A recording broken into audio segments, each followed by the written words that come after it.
good, everybody? It's Reed and welcome back to another tutorial. Today we are going over a very fun card switch. We are going over the Mexican turnover. Now this is a tabled card switch, something that can be very useful for a lot of effects. I first came across this move in a Chris Ramsey trick he taught called Spread and Butter, which is a lot of fun, such a great trick. I think you can find the tutorial for that on YouTube. Still a trick that I love to perform, but that's where I first heard about it, and then I read up about it later in Expert at the Card Table.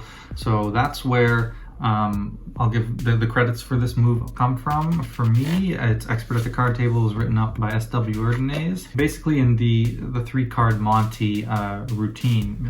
That's what the history of this move has always been used for. That's where it originates from. It does have a lot of other applications, and it's a great little move, great little switch. It's quite deceptive, and I have a couple cool ideas on it that I've developed over the years, different ways of adding extra convincers to the turnovers. Another thing with this move is I see it done incorrectly a lot as well, or taught not quite perfectly. I'm going to teach it basically the same way it was written up at Expert in the Card Table, because it's best performed that way, and it still looks very good done that way to this day. So with all that said, let's jump right into the video. All right, time for a quick demonstration on the Mexican turnover. So we'll take the 10 of spades, we'll leave it face down right there. Now I'll take the ace of spades, and I'm going to use the ace of spades to do some of the flipping with this card, because I don't want you guys to think that I'm using any sleight of hand, all right? So if I come in here and I flip the card just like that, you'll actually see how it changed right into the Jack of Hearts. All right, time for some exposure on the Mexican turnover. So I'll take the ace of spades. Now I'll take another card to come flip it. All right. And now it's the Jack of Hearts. So the breakdown. A breakdown for this move is not too difficult. It's not too bad of a move, so let's get into it. So essentially, you're doing a card switch in the action of flipping over a tabled card, a card that's face down. So how this was taught and how I will teach this, you're going to grip the card in the bottom right corner between the thumb and index finger, okay? Now you want the middle finger kind of resting at the bottom of the card, just kind of naturally. That's kind of where it should fall. And the reason for that is it's going to make the switch a lot easier. So when you come in to switch the cards, you want to come in so this card is in front of the card you're flipping, so it's sticking out of that card. Now you want it to be between 1 inch and 1/2 inch, somewhere in that range. So when you come in, you have this little sort of brief in the back where you can kind of slide in. Now what's going to happen is as you slide and start to turn, that's going to kind of fall the card you're switching right onto the middle finger that's just kind of resting at the bottom of that card. So that's why that finger's positioned there. Then the thumb is just going to jump from this corner to this corner, which you'll easily be able to pinch between the middle finger. And the index is going to finish turning over that card as you switch this card into this hand. Now a few of the small things you want to make sure you do. So you're coming in, right? You're doing this. As the card starts to turn, you're moving the thumb, but it's very subtle, right? You keep pushing until this card kind of contacts the thumb on its own. You don't want to come from here and then jump the thumb down to there, right? You're letting it contact, and every finger doesn't have to move much. It'll kind of fall into place. So the middle finger is going to fall into place right underneath that corner. You keep going, the thumb will hit this card, and then it's just got to slide down. It doesn't even really need to move. You can just slide onto this card, start to grip that while the index finger continues the turning, right? Now, one problem you might find is as you slide under and you do the flip, this card is landing on top of this card, which obviously if you're doing a flip, this card would be on top the whole time. So you want to make sure when you come in and you do the switch, this card lands back on top, right? Again, it's all about mimicking the real action. So do the real action, right? Come here and flip. And then when you come, it should look the same, right? So if you watch the card in the hand, when I do it regularly, it's falling and it's landing on top. Like it's flipping and it's hovering right above. So when I do the switch, I'm gonna come hover right above like that. Okay, because the natural action of the switch is to continue out here. So you want to kind of bring it back on top, how it would look if you did it for real. So it just kind of comes and it lands on top like that. Okay, so that's one thing to keep in mind. As you do the switch, you want to move that hand so it's back over top of the card, okay? You also want to look at this, right? This is small, but it can make a difference. The card's gripped between the index and the thumb, and then you do the switch and this index is now free and it's gripped between this card. So you can easily do the switch, and then as that card's turning, kind of switch back to the index and thumb. And that just is a small discrepancy thing that will that'll help hide the sleight. So it's really simple. As you're coming and that index finger contacts underneath, and you start to flip, just as it's falling, the index finger jumps back here, and you can take the index finger off, or you don't even really need to, right? It's pretty much, you're in that starting position. You can even start with the index finger on the card like this, come, switch, and then it's back on the card like that, and it looks exactly the same. So regular speed, right? You have the ace, and you flip it just like that. So at a bit of a reverse angle, you're coming in with this grip, get about that 1/2 inch to inch brief. As the card contacts the middle finger, the thumb shifts onto it, the index finger keeps turning, and then you readjust the grip and you've flipped the card and you move the card back over top. So some of the subtleties with this, you want to make this feel soft and loose. One of the things that I see people do a lot when they do this move, it looks like this. Like they're like slamming the card down after they do the switch. Okay, and you just want to make this like a soft, loose kind of gesture. Okay, super soft, super loose. I'm letting the card fall on its own. Nothing too extravagant. I'm not coming and pushing that card over and forcing it to fall. It just kind of looks awkward and it looks like you're trying to hide something, looking like you're rushed. So don't rush it. Be very natural with the movement, very fluid, kind of a nice continuous motion, and mimic that regular flip, how it would actually look, right? So you see I'm flipping it,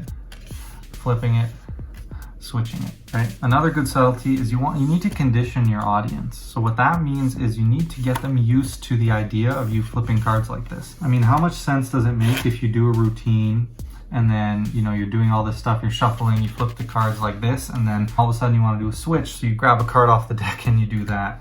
It just looks super weird, right? So if you're ever using this in a trick, you absolutely have to do some flipping of cards regularly beforehand for whatever reason. You know, one idea that's really simple is just saying, oh, I don't want to use any sleight of hand, so I'm just going to be flipping the cards like this with another card for the rest of this routine. And just saying that and demonstrating it right at the beginning, really for no reason besides just saying, oh, I'm not going to use any sleight of hand, is just a great way to kind of condition the audience, because you need them to be used to you doing this motion. Otherwise it'll look really out of place and they'll know that there was some kind of switch there. And that's an absolute must if you're ever going to use this sleight, because you can't just pull it out of the blue unless you have a very good reason as to why you're flipping the cards like that. In terms of body language, like I said, you want to be confident and smooth with it.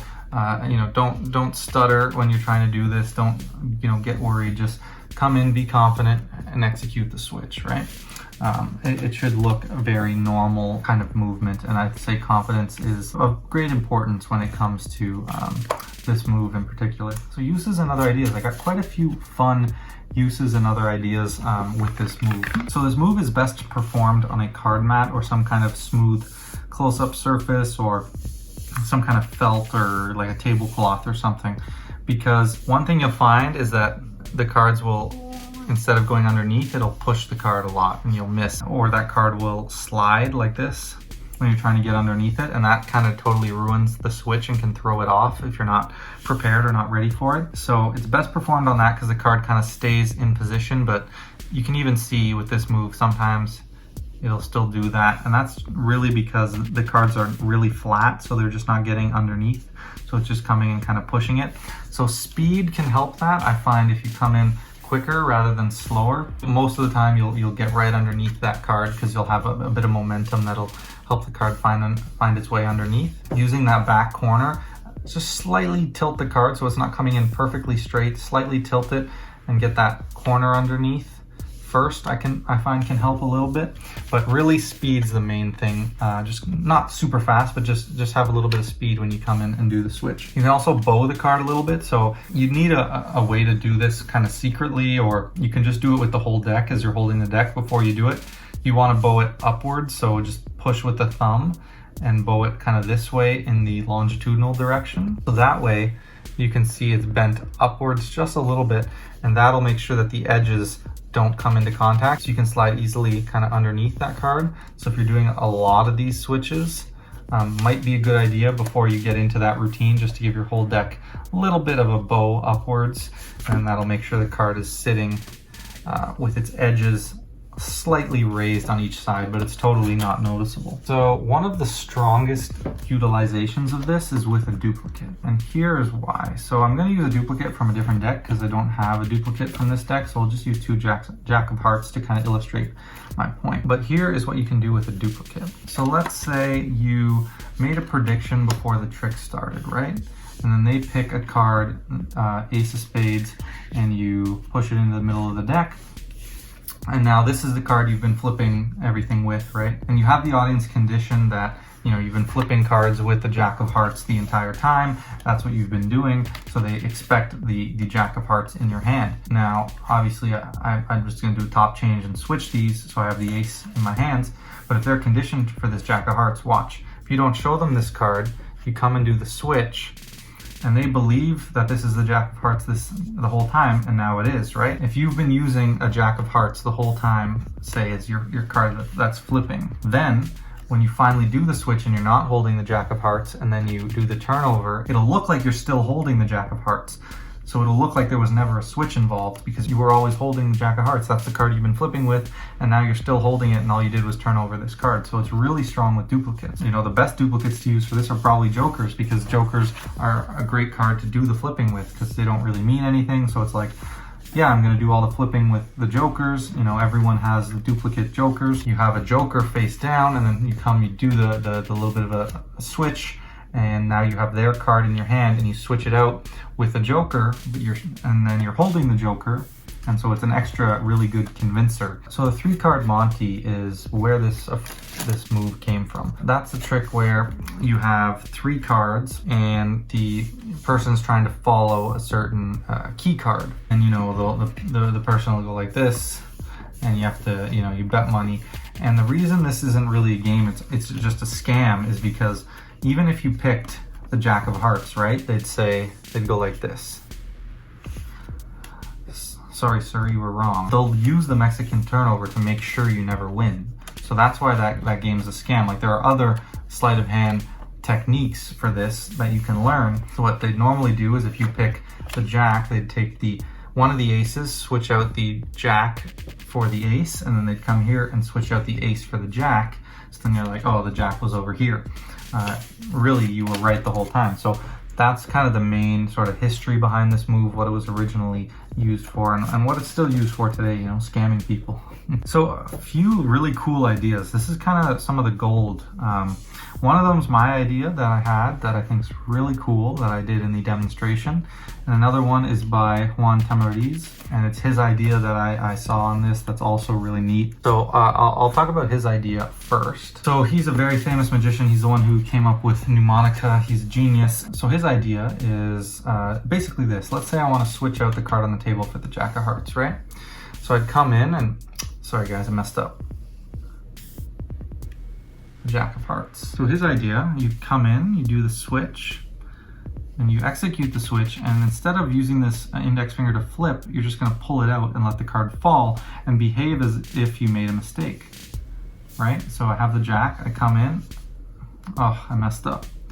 But in that motion, I've already made the switch. So now when I come to do the switch, I can do it so unbelievably fair that, you know, they won't even expect anything. So it's like you do the move in the action of a mistake like that, and then you can come in and so fairly flip that card over, and it'll look super, super fair. So that's actually a really, really cool idea. And now that I'm really doing it on camera, I'm just seeing how really good it looks, because that first switch where you do the mistake is basically undetectable. Like, it looks like, oh, I messed up.